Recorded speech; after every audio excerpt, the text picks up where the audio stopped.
The pandemic has taken a toll on family life. Lawyers and support organizations are reporting an increase in episodes of family violence and separations.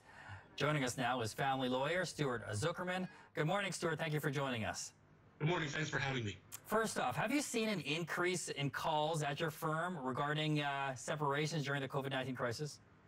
We certainly have. Just in the last month, our firm has seen a 300% increase in online requests for free initial consultations and a 200% increase in new visitors to our website, all relating to separation and divorce. And that appears to be the pattern across Canada, according to a recent report by ctv.ca. Now, when couples with children separate, how is the issue of custody of the children decided? Well, firstly, the term custody was eliminated under the BC Family Law Act in 2013 and will shortly be eliminated under the Federal Divorce Act. And it's replaced with the terms parenting and guardianship, whereby parenting refers to the schedule or the day-to-day care of the children, whereas guardianship relates to the right to be involved in matters relating to the decision-making of the children respecting health, welfare, education, religion, etc.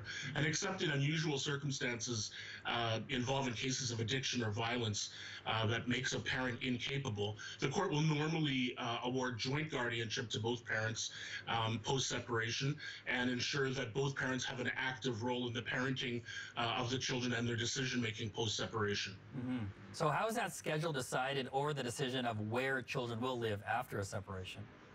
So the focus is always on what's in the best interests of the children and also maximizing contact between the children and both of their parents, as long as that is in the children's best interests. And if the parents can't come to an agreement on how to share the children, then the court will look at the history of the child care up until the date of separation and recognize that things will obviously change as a result of there now being two households instead of one. And the court will consider each parent's work schedule, their capacity, and their ability to provide care for the children, generally preferring that the children be with the parents rather than third-party caregivers like paid daycare. Mm-hmm.